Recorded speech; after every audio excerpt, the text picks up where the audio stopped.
Hi students!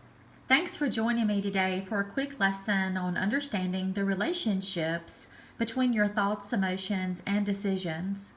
On the previous video, we learned about our values, which is a system of our beliefs, the characteristics most important to us. Our values should be the basis of our decision making and intentions, but sometimes our emotions can get in the way and cause us to act on impulse, which may then cause a minor problem to be pushed into a more serious conflict. Learning to be calm is the best way to manage your strong emotions so you can make good decisions based on your values. I want you to think about this question as we go through the lesson today in the upcoming video. Think about what can happen when you make decisions while you're angry or upset. When someone does something that makes you angry or upset, you may feel like you have to react quickly. Hey Alicia, how's it going with the episode? Well, I'm in the middle of it right now. See? Oh, sorry. Making good decisions isn't easy when you have to react fast. And when you experience an intense emotion, it can be hard to remember your values. Hey Alicia, how's it going? I'm filming, actually. Oh, sorry. I'll let you get back to it. Let's try this again.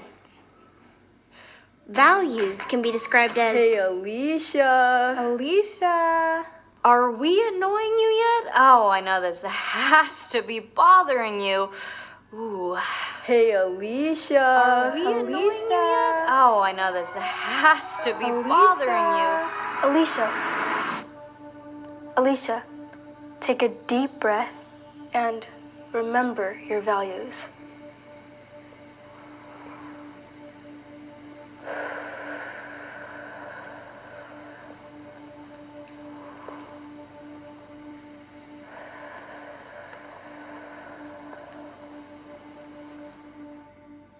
How do you feel? Calmer.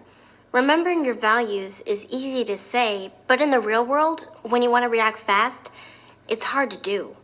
Oh, you're not the only person who feels that way. It happens to a lot of kids. Check out this video. Sometimes with my friends, when we get into arguments, I say things I don't really mean just because I'm mad at them. This one kid, he kept on messing with me at recess. And I started getting really mad. And then, so the next time he came up to me and started messing with me, I just punched him in the face. One day, my friend came up to me and was like, "You're just using me?" And I'm like, "No," and I pushed him. Me getting mad at my best friend leads to I end up being rude, and I try not to be, but sometimes it just happens. Alicia, how did you feel when you were getting upset just now? I wanted to yell at you, but instead I took some deep breaths to help me calm down. Then I was able to remember that I'm the kind of person who respects my friends. What do you all do when you get upset? I take some deep breaths too. I like to count slowly in my head. It helps me to focus on the numbers and not what's making me angry. I've tried both of those, but I found that I need to walk away and take a break from the situation until I'm calm. That all sounds good. Can I get back to the episode now? Absolutely. See you later, Alicia. Clearly, different strategies work for different people in different situations.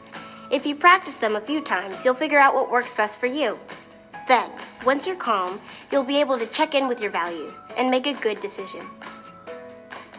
Why is it hard to remember your values when you feel like you have to react quickly? Remember, our emotions can be felt very strongly. Let's do a quick review of our values. Last week, we took a look at this list of possible values. Remember, they're the characteristics about you, the things that matter to you the most, and they really can help you make good decisions once you manage your emotions.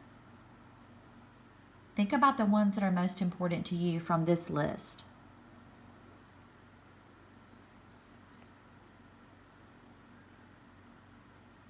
One of the most helpful things you can do for yourself is this quick activity.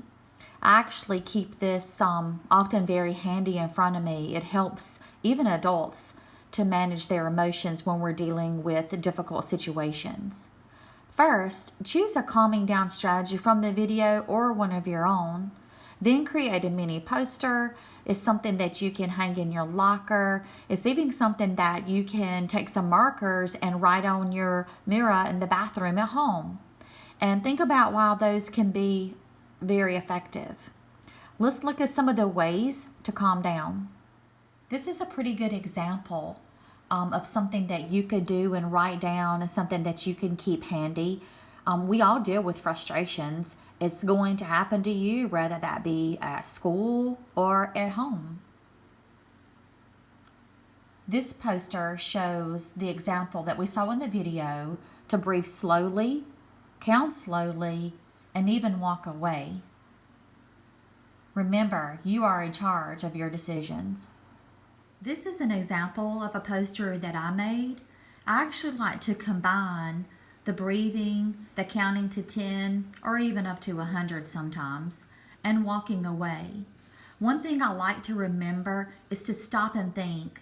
Stopping and thinking is one of the first things I tell my brain to do when I'm faced with a conflict or a frustration.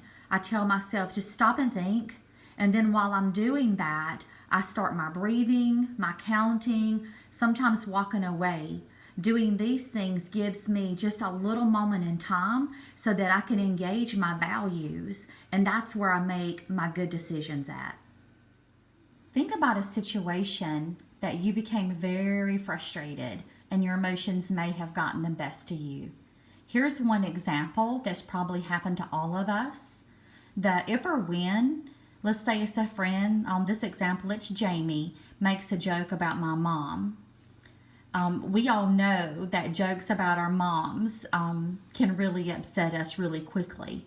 So here's a if-then kind of plan if something like that happens to you. So if someone makes a joke about your mom, then you should take your deep breaths, remember your values. You could replace taking the deep breaths with any of the strategies that we talked about.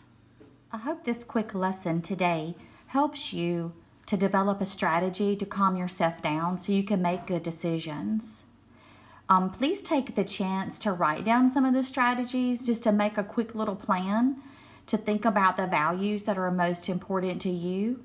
And until next week, stay safe, everyone.